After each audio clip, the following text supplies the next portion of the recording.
안녕하십니까? 뭔가 여자분들의 사연만 가득한 곳에 제가 이렇게 글을 쓰려고 하니 부끄럽네요. 어떤 말부터 시작해야 좋을지 도저히 감도 잡히지가 않고요. 간단하게 저를 소개하자면 저는 경기도 외곽에서 주물 공장을 운영하는 아버지 밑에서 일을 배우고 있는 30대 후반 남자입니다. 생긴 게 멀끔하거나 잘생긴 게 아니라 그런지 연애도 사실 몇 번 못 해봤고 만났던 여자도 다 짧게 스쳐간 인연입니다.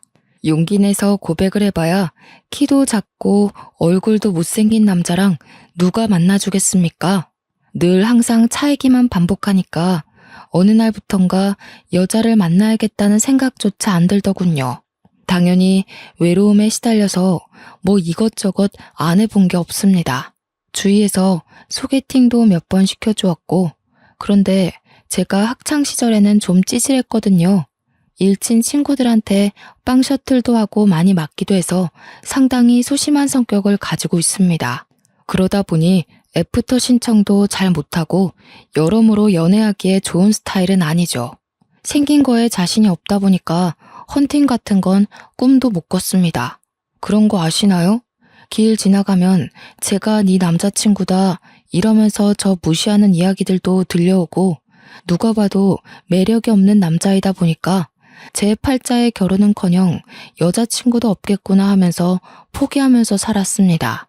제가 중매업체도 등록해보고 했는데 이거 순 장사 속들만 내비치고 좋은 여자 소개도 안 시켜주더군요. 괜히 수백만 원 돈만 버린 거지 뭡니까. 거기다가 연결이 어찌어찌 되어봐야 죄다 돌싱해 애가 하나둘은 기본인 여자들만 나오더군요. 저는 초혼인데 말이죠. 그래서 그걸로 업체에 따지니까 제 수준에 맞는 여자가 그 정도래요. 요즘은 뭐 남자들도 성형하는 추세고 다들 하나같이 잘 꾸미고 다니는데 제 행색이 그렇지 않다고요. 꾸미는 것도 해본 사람들이나 잘하는 거지 저 같은 사람들은 꾸밀 줄도 모르는데 어떻게 합니까? 이러나 저러나 여자 한번 만나보겠다고 돈도 많이 썼지만 결국에는 제자리 걸음이죠. 동네가 좁고 한평생을 여기서 살다 보니까 옆집이건 뒷집이건 앞집이건 다 아는 사람들이거든요. 그러니 그 안에서 결혼하기도 참 쉽지 않았습니다. 이미 동네 여자애들은 죄다 결혼했거나 서울로 떠나버렸으니까요. 명절에 매번 듣던 잔소리도 어느 순간부터 들리지 않더군요. 친척들까지도 제가 결혼하지 못할 거라고 어느 순간부터 인정하기 시작한 것이었어요. 그게 참 은근 비참하고 쓸쓸하더라고요. 저는 아직 마음의 불씨가 조금은 남아있는데 주위에서 저를 포기해버리고 낙인 찍어버리니까 이도저도 안 되는 느낌이 들고요. 제가 오죽하면 술집에 가서 돈도 엄청나게 써봤습니다. 불쌍한 아가씨 하나 구해주겠다는 심산으로다가 제 옆에 딱 붙어있을 그런 여자 하나 없겠냐고 술집도 동네는 다 뒤지고 다녔어요. 근데 없더라고요. 제 옆을 지켜줄 사람 하나 없다는 게 참 제가 많은 것을 바란 것도 아닌데요.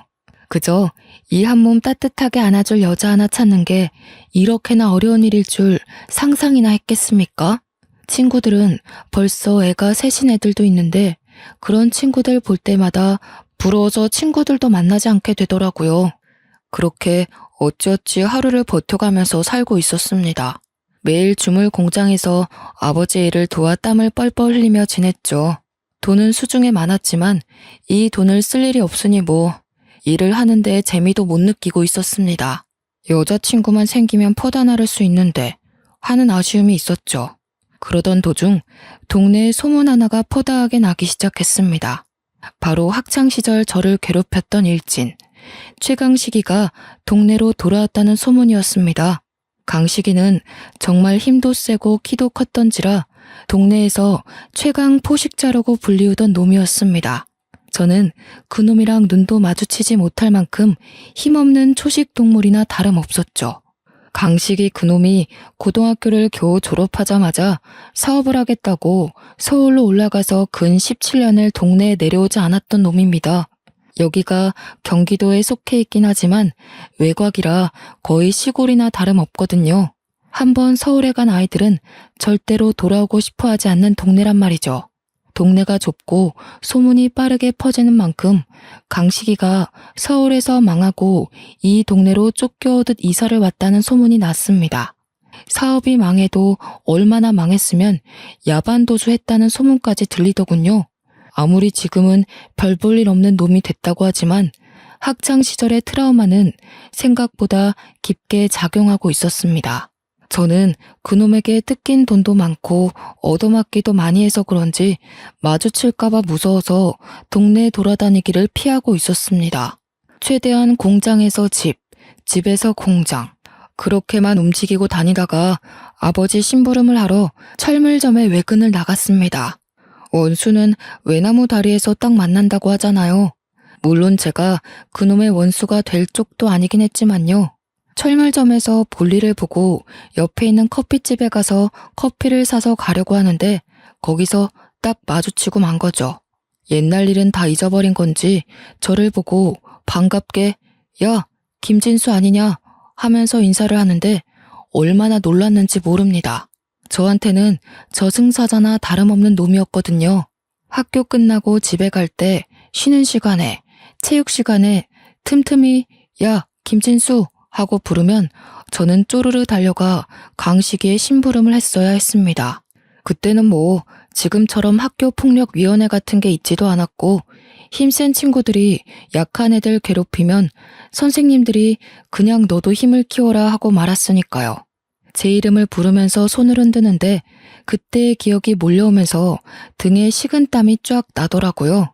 하지만 이제 30대 후반에 접어든 나이 아니겠습니까? 저라고 언제까지 거북이처럼 등딱지에 숨어 있을 수도 없었고요. 최대한 아무렇지 않은 척 강식이에게 인사를 했죠. 근데 저한테 돈이나 좀 빌려달라고 할 줄 알았던 놈이 되게 반가워하는 거예요. 나중에 술이라도 한번 먹자면서 예전 일 이야기도 하고 사과하고 싶다고 하는 겁니다. 강식이 이놈이 서울놈들한테 된통 당했다고 하더니 철이라도 든 건지 저한테 악수를 요청하는데 저도 그 손을 덥석 잡았습니다. 저에게도 한 걸음 나아갈 기회가 온 거나 다름없다고 생각했던 거죠.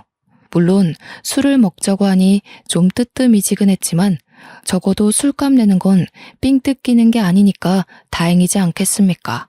저한테 휴대폰을 쓱 내밀면서 핸드폰 번호를 알려달라고 하길래 알려줬죠. 번호도 교환했겠다. 언제 연락 오려나 휴대폰만 바라보고 있는데 다음날 저녁에 퇴근하는데 연락이 오더라고요. 한잔하고 싶은데 시간 되냐? 하고 물어보길래 또 의외라고 생각했습니다. 옛날 강식이 같으면 나와 라고 했을 텐데 시간이 되냐고 물어보기까지 하다니 약간 으쓱해지더라고요. 제가 얼마나 소심했으면 고작 저런 약속 잡는 연락에도 의미를 두겠습니까?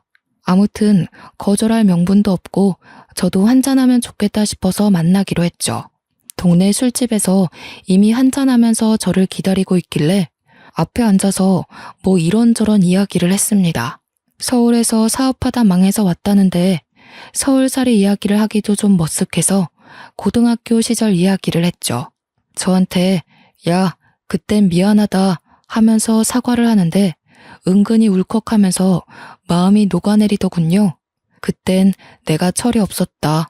그게 멋있어 보이는 줄 알고 약한 친구들을 괴롭혔었지 하면서 이야기를 하는데 표정이 영 안 좋아 보였습니다. 내가 하도 애들 괴롭히고 다녀서 벌받나 보다. 서울에서 완전히 망했거든. 소식은 들었지? 하면서 대화를 이어나가더군요.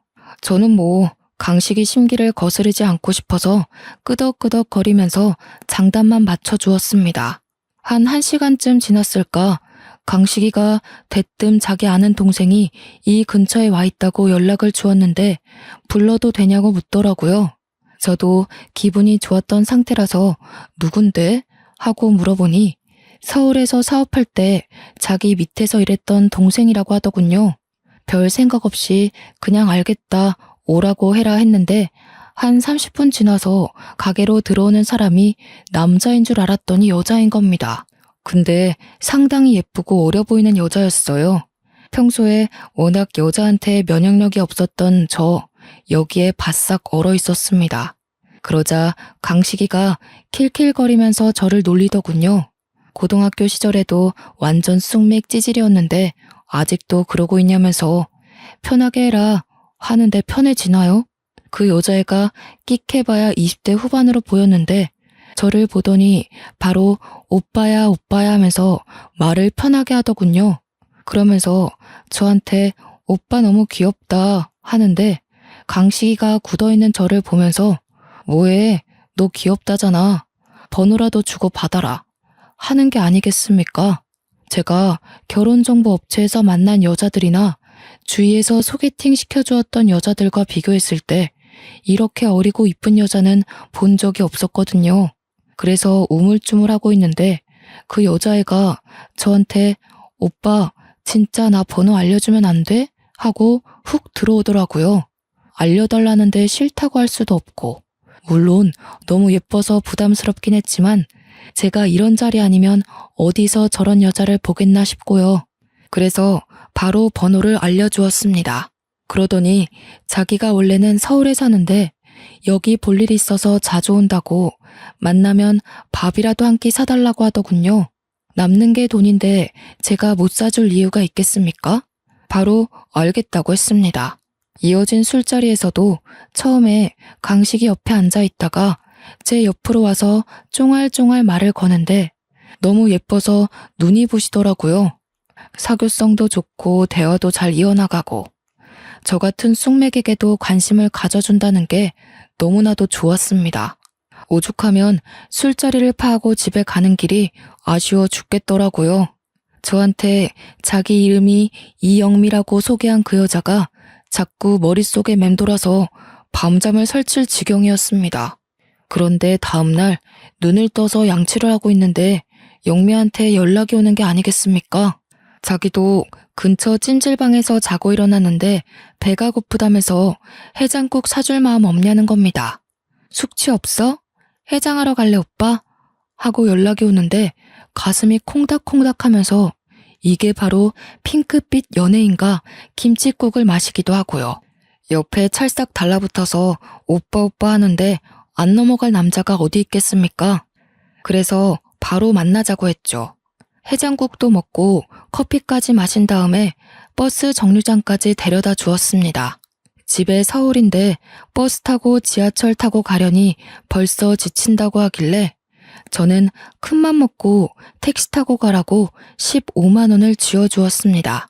택시비 그 정도면 충분하지 하니까 많이도 준다고 제 어깨를 찰싹 때리는데 제 심장을 때리는 것 같은 기분이었어요. 호구라고 욕해도 뭐 어쩔 수 없죠. 그만큼 마음에 들었던 여자니까요. 택시가 와서 태워 보내는데 창문을 쓱 열더니 저한테 오빠, 나 오빠 만나러 또 와도 돼? 하고 묻는 겁니다. 그래서 당연히 된다고 언제든지 보러 오라고 나 할 일도 없고 여자도 없고 취미도 없다고 막 줄줄이 늘어났죠. 누가 봐도 관심이 있다고 대놓고 표현한 거나 마찬가지 아니겠습니까?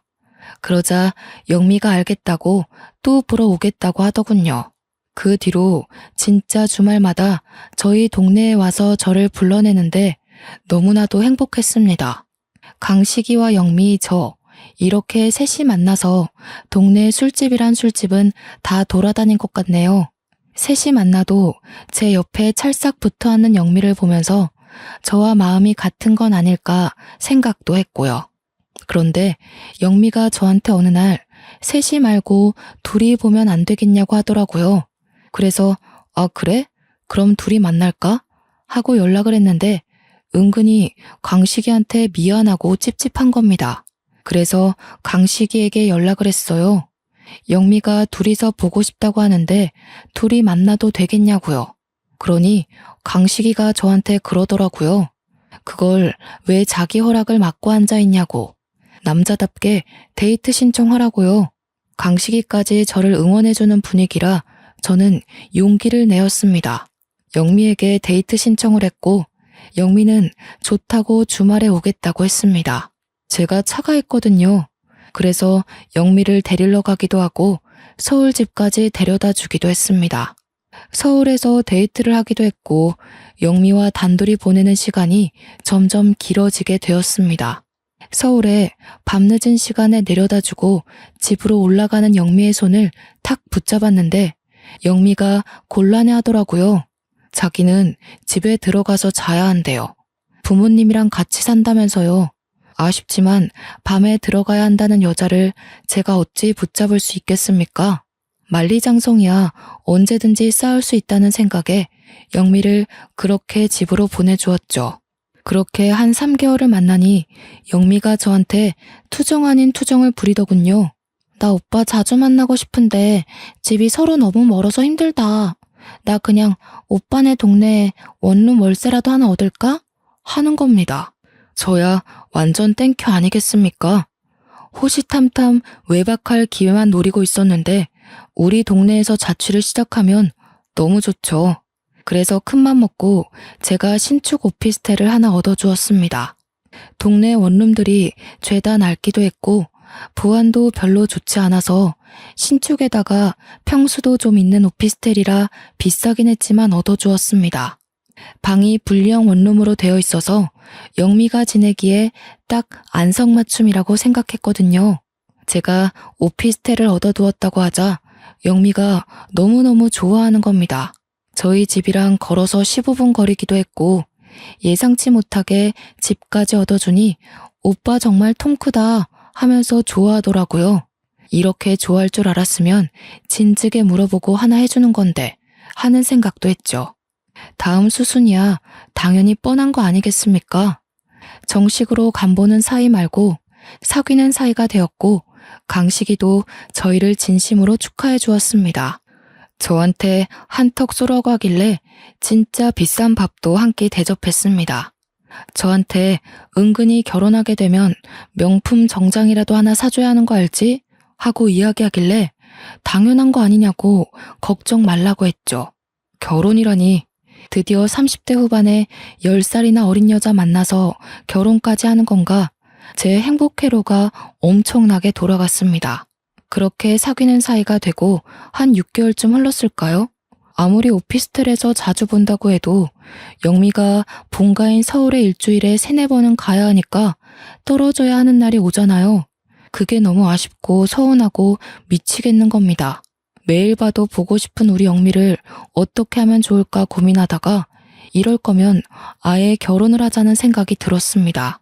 그래서 제가 결혼하자고 다짜고짜 프로포즈를 했어요. 당연히 준비 안 된 상태에서 말부터 나왔던 거라 영미가 당황해하고 싫어할지도 모른다고 생각했는데 영미가 울더라고요. 언제 이 말을 해줄지 기다리고만 있었다면서 당장 결혼하고 싶다고 저한테 이야기를 하는 겁니다. 저는 영미가 울자 심장이 조여드는 기분이 들었어요. 나에게도 이렇게 나를 기다려주고 사랑해주는 여자가 생겼구나. 너무 행복하다 생각했죠. 저는 프로포즈도 받아들였겠다. 처가에 인사를 하러 가겠다고 이야기를 했습니다. 근데 영미가 상당히 곤란해하는 표정을 지으면서 사실 말을 못한 게 있다는 거예요. 그래서 뭐냐, 화내지 않을 테니 지금이라도 말해달라 했더니 사실 자기가 부모님이 없대요. 그래서 저는 너무 놀라서 그동안 부모님 때문에 서울집에 가야 한다고 했던 거 아니냐, 서울집은 뭐냐고 천천히 물어보았습니다. 혹시나 영미가 결혼 못하겠다고 할까봐 화도 내지 않고 침착하게 달래면서 물어봤어요. 그러니 영미가 그러더라고요. 사실은 부모님이 일찍 돌아가셔서 이모네 집에서 눈칫밥 먹으면서 살고 있다고요. 갑자기 마음 한구석이 너무너무 아파오면서도 의문이 들더군요. 그럼 오피스텔에서 쭉 지내지 뭐하러 이모 집에 눈칫밥 먹으러 갔었냐고 했습니다. 그러자 영미가 급격하게 풀이 팍 죽으면서 이모네 집이 워낙 엄격해서 그럴 수 없었다고 했습니다. 그러면서 지금 만나는 사람이 있는 것도 모르고 어차피 결혼식 한다고 해봐야 혼주석에 앉아줄 것도 아니라면서 인사하지 말자고 하더군요. 그때는 그게 이상한 거라는 생각을 전혀 못했습니다. 그저 집에서 많이 구박을 받았구나. 그래서 이모네를 빨리 탈출하고 싶구나. 어떻게든 인연을 끊고 싶구나 하는 생각만 한 거죠. 아무튼 영미에 대한 사정을 다 알게 된 이후에 저희 집으로 인사를 하러 갔습니다. 저도 어머니를 어린 시절에 일찍 여의었기 때문에 아버지와 둘이 살고 있어서 큰 부담 갖지 말라고 했습니다. 영미에게 너스레를 떨기 위해 시집살이 시킬 시어머니 없으니 얼마나 좋냐고 묻기까지 했죠.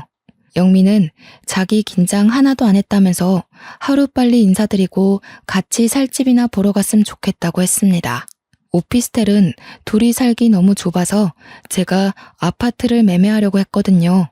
우리 집에 인사를 드리러 갔는데 아버지께서 전날까지도 진짜 엄청 기대를 하셨거든요. 제가 여자를, 그것도 결혼할 여자를 소개시켜 드리겠다 하니까 눈물까지 글썽이면서 사실 자기는 완전히 포기하고 있었다고. 하나뿐인 우리 아들이 평생 혼자 늙어 죽을까 걱정했는데 마흔을 앞두고 결혼할 여자를 데리고 온다고 하니 너무 기쁘다고 했어요. 엄청나게 기대하시는 게 눈에 보여서 우리 영미를 보면 껌뻑 죽으시겠다 했는데 영미가 인사를 드리러 딱 들어갔는데 아버지 표정이 약간 오묘했어요. 분명 아침까지도 귀한 손님 잘 모시고 와라 하면서 엄청 기대하고 계신다고 이야기를 했는데 막상 영미를 보시는 순간 고개를 갸우뚱하시면서 그냥 쩝 하고 마시는 겁니다. 그날 밥 먹는 내내 아버지는 뚱하게 별 말씀도 없으시고 영미 혼자서 아버님 하면서 이야기를 했죠. 저는 그런 아버지께 실망을 했습니다. 무려 제가 결혼하고 싶다는 여자를 데리고 왔는데 그렇게 아무 반응도 없으시고 있으니 우리 영미는 얼마나 눈치를 받겠어요. 아버지 아들인 저도 눈치를 보고 있었는데 우리 영미가 속으로 한 대 받지 못하고 있는 건 아닐까 하고 상심하고 있다 생각하니 얼마나 속이 상하던지. 저는 영미를 오피스텔까지 데려다주고 집으로 돌아와서 아버지께 조금 화를 냈습니다. 어떻게 제가 결혼하겠다고 데려온 여자한테 그런 반응을 하실 수가 있어요? 저 너무 서운합니다. 하면서 이야기를 하니 아버지께서 저를 흘겨보시는 겁니다. 그러면서 어디서 만났냐? 술집에서 만난 여자냐? 하고 물어보는데 심장이 턱 멎은 듯 했어요. 어떻게 예비 며느리한테 그런 말을 하실 수 있냐고. 술집에서 만난 여자 아니라고 했죠. 물론 첫 소개는 술집에서 이뤄지긴 했지만 아버지가 말한 의미가 그 말이 아니잖아요. 그래서 강식이 소개로 만난 여자고 번듯하게 서울에서 직장 생활도 하던 사람이라고 대꾸했습니다.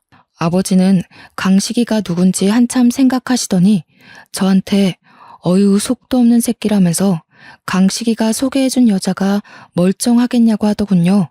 저는 아버지가 그렇게 편협한 생각을 가지며 사시는 분인지 몰랐습니다. 너는 참 보는 눈이 쥐똥만큼도 없다. 착하긴 뭐가 착한 애야? 딱 보니까 술집에서 굴러먹던 여자 같던데. 처음 보자마자 살가운 척하면서 아버님, 오빠 하는데 수상하더라. 저런 애랑 진짜로 결혼하겠다고? 저는 아버지가 저런 이야기를 하시는 게 정말 이해가 안 가고 너무나도 서운했습니다. 당연히 좋아하실 줄 알았는데 반대를 하시니까 당황스럽기까지 했고요. 저한테 아주 난리다 난리야 하는데 정말 어떻게 갈피를 잡아야 할지 모르겠더라고요. 하지만 제 인생의 영미가 아니면 두 번 다신 여자를 만날 수 없을 것 같다는 느낌이 들었고 우리 불쌍한 영미의 울타리가 되어주어야겠다고 생각했어요. 그래서 저는 아버지께 그냥 원래의 마음대로 결혼하겠다고 했습니다. 아버지가 그 말씀하신 거 후회하게 해드리겠다고 우리 영미가 얼마나 착하고 참한 아이인지 아버지께 보여드리겠다고 했죠. 제가 또 고집이 똥꼬집이라 아버지께서도 더는 별말 안 하셨습니다. 속으로는 내심 알고 계셨을 거라 생각합니다. 제가 영미 아니면 여자를 더는 못 만날 것 같다는 걸요. 이왕 결혼하겠다고 불도저처럼 밀어버린 거 저도 오피스텔로 들어가 같이 부대끼며 살아볼까 했습니다. 아버지께서 반대하신 이유로 약간 껄끄러워서 피하고 싶은 마음도 있었거든요. 근데 영미가 또 그건 싫다고 하더라고요. 아직까지는 방구도 트고 싶지 않고 화장실 가는 소리도 들려주고 싶지 않다고요.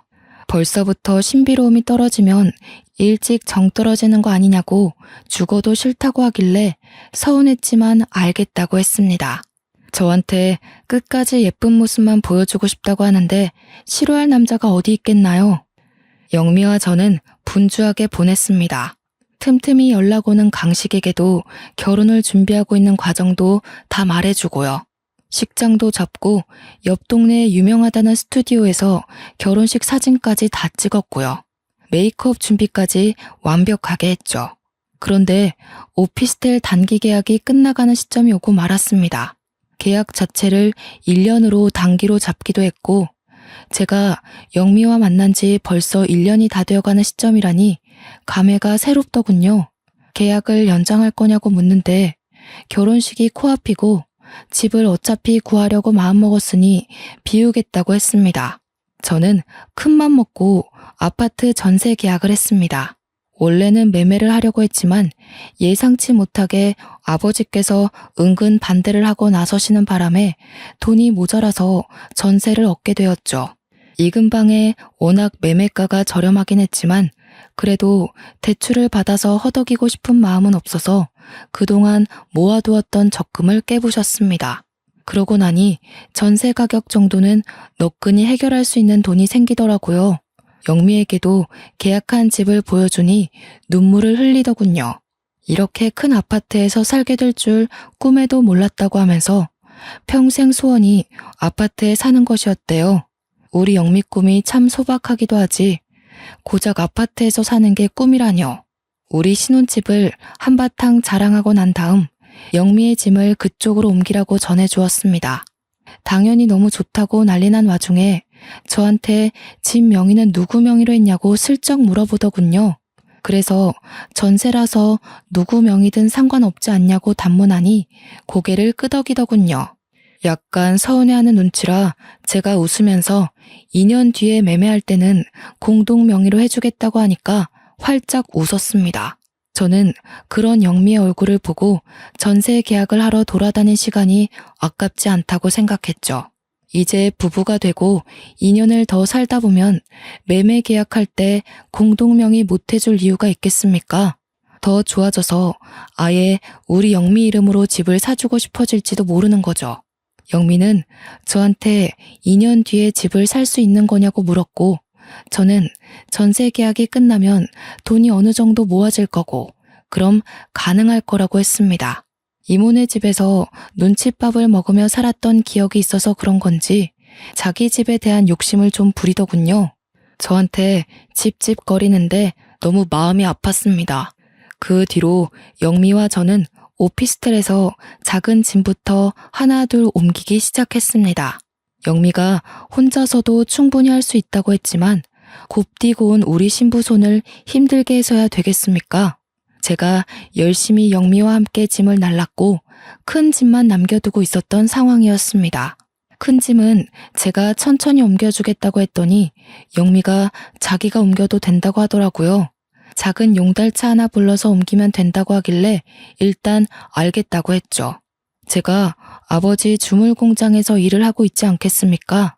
주물 공장에서 주물 틀을 만들면 그걸 전국 각지로 보내는데 그때 저희가 용달차를 이용합니다. 저희 집 물건을 배송해다 주시는 형님이 한 분 계셔요. 그 형님이 최근에 마누라가 무슨 투자를 잘못하는 바람에 빚이 조금 생겼다는 이야기를 들었었거든요. 아버지께서 워낙 자기 사람을 아끼시고 돈 쓰는 걸 아까워하지 않아서 급한 빚을 대충 갚아주셨다는 이야기도 들었죠. 그래도 여전히 갚아야 할 것들이 남아있어서 요즘 생활이 힘들다는 이야기를 건너 들었습니다. 저는 그 형님에게 바로 전화를 했어요. 우리 애비 마누라 짐 옮기는 거 용달차로 도와주시면 일당 두둑하게 챙겨드리겠습니다. 하니까 좋다고 하시더라고요. 요즘 근데 아버지 덕에 일이 많이 늘어서 너무 바쁘다고 혹시 빈 시간이 내일 밤밖에 없는데 괜찮겠냐고 했어요. 때마침 다음날 저녁에 우리 영미가 이모 집으로 가는 날이라 저는 괜찮다고 했습니다. 영미가 요즘은 횟수가 많이 줄어들긴 했지만 그래도 이모 집에 2, 3주에 한 번씩은 가고 있었거든요. 영미 혼자 고생하는 것 같아서 정말 마음 아팠습니다. 눈칫밥 먹는 이모 집에 혼자 가서 뭘 하고 있을지, 제가 인사를 드리러 가겠다고 해도 말리는 걸 보면 정말 보통 분들은 아니신 것 같은데 말이죠. 차라리 잘 됐다 생각하고 영미가 없는 동안 집을 말끔히 비워두어야겠다고 결심했습니다. 다음 날 밤에 형님이랑 같이 오피스텔에 도착했는데 분명 꺼져 있어야 할 영미 집 층수에 불이 들어와 있더라고요. 뭐지, 불을 켜놓고 이모 집에 갔나 싶어서 조심스럽게 도어락 비밀번호를 누르고 들어갔습니다. 분명 영미가 없는 것도 알고 제가 해준 집임에도 불구하고 이상하게 발걸음 소리내는 게 싫어서 조용하게 들어갔습니다. 아마 누가 보면 도둑이라고 생각했을지도 모르겠네요. 분리형 원룸이라 거실과 벽이 살짝 막혀있는 구조였는데 거실에 분명 아무도 없는데 안쪽에서 소리가 나더라고요. 평형이 아무리 커봐야 원룸이니 소리도 다 들리고요. 남자와 여자가 대화를 나누고 있는데 형님에게 쉿 하고 손짓을 하니 형님도 침만 꿀꺽 삼키시더라고요. 목소리를 집중해서 들어보니 영미와 강식이가 아니겠습니까?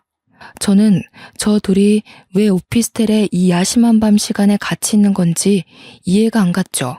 아무리 서울에서 사장님과 직원은 사이라고 해도 영미는 분명 이모네 집에 간다고 하지 않았습니까? 저한테 거짓말을 치고 둘이 만나야 할 사정이 뭐가 있단 말입니까? 형님도 저의 혼란스러움을 눈치챘는지 가만히 있으셨어요. 그런데 그 둘의 대화를 집중해서 들어보니 정말 제 인생에 이런 뒤통수가 있을 수 있나 싶을 정도로 충격적인 말들이 오가는 게 아니겠습니까? 저는 눈앞이 핑 돌아서 쓰러질 것 같은 몸을 가까스로 힘을 주어 서 있었습니다. 야, 전세를 네 명의로 해달라고 하고 전세금을 들고 튀면 되는 일인데 무슨 매매까지 간다고 귀찮게 그래? 2년만 기다리면 공동명의로 매매를 해준다는데 당연히 그게 나은 거 아니야? 야, 이 멍청한 거사. 공동명의면 팔 때 둘 다 동의해야 팔 수 있는 거 몰라? 너 혼자서 꿀꺽이 안 된다고. 지금 전세 얻은 그 집도 이 동네에서 제일 비싼 집이야. 알아? 평수가 크긴 크더라. 얼마짜리 집인데? 4억짜리 집이라고. 4억. 그러니까 전세금을 빼서 들고 튀면 된다니까? 4억이면 우리 빚 다 갚지. 아니 오빠는 그걸 왜 지금 말해? 혼인신고하자는 소리는 안 하지? 그거 하자고 하면 큰일인데. 아직 등본 같은 것도 안 떼본 거 확실하지? 그거 떼봤으면 나한테 공동명의 이야기나 했겠어? 결혼식 끝나고 혼인신고 바로 하자고 하면 그때가 문제지. 어떡하지? 이미 오빠랑 혼인신고 되어 있잖아. 우리가 일단 이혼을 할까? 우리 이혼하면 위장 이혼으로 바로 걸려 들어간다고 변호사가 말한 거 못 들었어? 안 그래도 지금 빚 독촉 엄청 오고 있는데. 아씨, 대가리 아파 진짜. 이걸 어떻게 미루지? 호적이 뭐 잘못됐다고 못하나? 아, 그니까 이 멍청한 년아. 전세금 빼서 바로 톡 꼈으면 이런 복잡한 일도 없고 빚 갚고 좋았잖아. 그 이야기를 듣고 있던 저는 정말 손을 벌벌 떨었습니다. 제 다리에 힘이 쭉 빠지는 기분에 분노는 머리끝까지 차오르고 말았죠. 그러니까 영미와 강식이는 이미 부부였고 제가 돈이 있다는 이야기를 듣고는 저한테 사기를 치려고 아예 작정하고 달려든 것이었어요. 애초에 강식이가 저한테 영미를 소개시켜준 이유도 돈을 뜯어가려고 한 것이었던 거죠. 그것도 모르고 저는 강식이한테 좋은 인연 시켜주어서 고맙다고, 강식이가 저한테 예전 일을 사과했던 것도 모조리 다 거짓말이었겠죠. 뜨거운 눈물이 앞을 가리는 듯한 기분이었습니다. 그런데 형님이 저를 탁 잡더니 쉿 하면서 휴대폰 화면을 보여주는데 우리 형님이 녹음을 뜨고 계셨더라고요. 저는 아예 꿈에도 생각 못하고 있었는데 말이죠. 형님이 녹음 화면을 딱 닫더니 일단 나가자는 눈짓을 하셔서 조용히 나왔습니다. 밖에 나와서 형님 차에 타서 숨을 쉬는데 과호흡이 오는 것 같고 눈물이 막 터져 나오는 겁니다. 형님이 제가 아이처럼 엉엉 우는 모습을 보더니 저 연놈들한테 복수를 하자고 그냥 두면 안 된다고 하시더라고요. 이미 결혼식은 코앞이고 저는 멍청하게 당하게 생겼는데 무슨 복수를 더합니까 하니까 좋은 생각 있다고 하시더군요. 형님은 저에게 녹음 파일을 전송해 주시고는 청첩장을 언제 돌리기로 했냐고 물어보시는 겁니다. 그래서 오늘 청첩장이 나왔고 내일부터 돌리려고 했다고 하니 개개인으로 돌리지 말고 한데 모아서 청첩장을 돌리라는 겁니다. 결혼식을 할지 말지도 정하지 못한 와중에 청첩장을 왜 돌리냐고 하니까 머리가 그렇게 안 돌아가냐고 하더라고요. 사람들을 청첩장 준다고 죄다 불러 모은 뒤에 녹음 파일을 풀고 동네방네 소문을 내자는 겁니다. 천하의 강식이가 이런 식으로 동창들 등쳐먹고 다닌다고 뿌리고 다니자고요. 그래서 저는 형님과 함께 계획을 짰습니다. 약혼식처럼 간략하게 청첩장 돌리는 자리를 마련했고 동네 사람들은 물론이고 동네 사람들의 사돈의 팔촌까지 모두 불러 모았습니다. 영미에게도 강식이에게도 약혼식 같은 자리로 영미에게 추억을 만들어주려고 하는 거니까 부담 없이 오라고 했고요. 강식이에게는 네가 말했던 명품 정장 줄 테니 꼭 와달라고 했죠. 당연히 아무것도 모르는 동네 사람들은 잔치가 열렸다고 좋아서 오시고 아들이 망했다는 소문에 한동안 집 밖을 나서지 않던 강식이네 부모님까지 모조리 오셨습니다. 사람들은 강식이에게 네가 우리 동네 노총각 결혼 주선했다며 아주 장하다 하면서 한마디씩 하셨어요. 영미는 저한테 드레스 같은 원피스를 입고 나타나서 예물 반지는 언제 주냐며 자기가 원하는 1캐럿 다이아 반지로 준비한 거 맞냐고 물어보더라고요. 저는 좋은 거 줄 테니까 조금만 기다리라고 했죠. 동네 사람들이 득시글하게 모여들었고 다들 축하의 말을 전해주고 있는데 제가 마이크를 들고 이야기를 시작했습니다. 동네 사람들 모두 이렇게 모여주셔서 감사합니다. 근데 이 자리를 결혼식 청첩장을 돌리려는 자리가 아니라 뱀 같은 두 연놈들의 추악한 실태를 까발리는 자리입니다. 제 말이 끝나기 무섭게 마을회관 전체 스피커를 통해서 마을 곳곳에 녹음 파일 음성이 뿌려지기 시작했어요. 형님이 미리 이장님한테 양해를 구해서 마을 전체를 울리는 방송 허락을 받아둔 것이었습니다.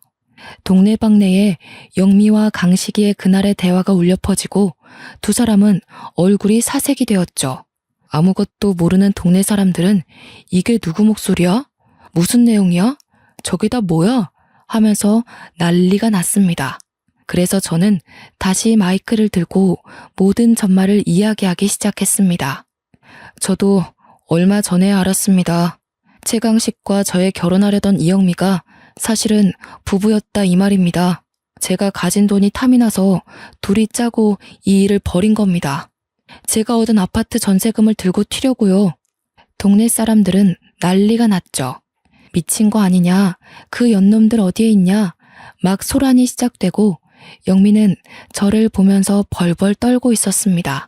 강식이도 지 부모 옆에서 얼굴이 새파랗게 질렸는데 마을 사람 중 누가 강식이 부모님을 발견한 것입니다. 강식이네가 동네에서 슈퍼를 좀 크게 운영하고 있었거든요. 사람들이 모두 손가락질하면서 이제 강식 슈퍼에 가면 안 되겠다고 사람을 어떻게 이렇게 등쳐먹을 수 있냐고 비난을 퍼부었습니다. 동네 토박이가 하는 슈퍼라서 물건이 썩어 빠져도 우리로 팔아줬는데 더는 가지 말고 대형마트 가자면서 다들 손가락질했어요. 그러니 강식이 부모님도 사색이 돼서 강식이 등을 퍽퍽 치며 이게 다 진짜냐고 싸우고 계시고 최강식, 이영미, 너네 둘 다 내가 혼인빙자 사기로 고소할 거야. 알겠어? 그제서야 영미가 저한테 잘못했다고 돈에 눈이 멀어서 그랬는데 평생 속죄하며 살겠다고 울고불고 무릎 꿇고 빌더라고요. 저는 그대로 봐줄 마음이 전혀 없었습니다. 동네 사람들 다 온 자리에 경찰 하나 없었을까요? 저희 아버지와 제일 중마고이신 분이 바로 경찰이셨거든요. 제가 사기로 고소한다고 하니 경찰서로 가자면서 동네 사람들이 정말 돌을 던지려는 와중에 강식이와 영미를 데리고 경찰차에 태우셨습니다. 경찰서에 도착해서 조사를 하는데 글쎄 이 두 연놈이 서울에서 빚진 게 한두 건이 아니더라고요. 그 와중에 사기 전과도 있고 진행 중인 소송도 있었고요. 소송에 걸려서 경찰서 와서 수사를 받아야 하는 와중에 이 시골 마을로 잠수를 탄 것이었고 결국 지명수배까지 내려진 상태였습니다. 그래서 경찰서에서 조사를 받던 와중 바로 구속이 되어버렸습니다. 저도 당연히 혼인빙자 사기를 바로 걸어버렸으니 빼도 박도 못하는 신세가 되어버렸죠. 영미의 서울 이모 집도 당연히 거짓말이었습니다. 거기가 알고 보니 이 두 연놈들이 몰래 얻었던 아지트였던 것입니다. 서울에서 근근히 사기치고 다니면서 숨어 지내던 아지트요.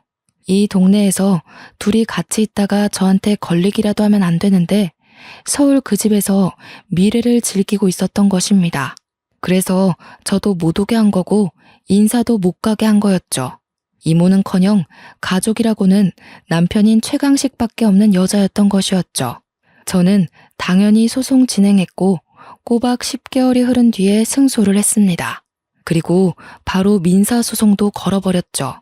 정신적인 위자료 청구까지 완벽하게 해버렸습니다. 최강식이는 죄질 나쁘다는 이유로 거기다가 잠수를 타고 숨어버린 괘씸죄까지 더해져 법정 구속을 당했습니다.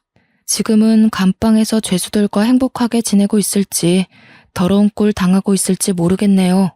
영미는 유치장 신세까지는 피했지만 빚을 다 떠안았다고 하더군요. 저한테 울고불고 찾아와서 뻔뻔하게 한 번만 도와달라고 했지만 저는 그런 영미의 뺨을 내리쳤습니다.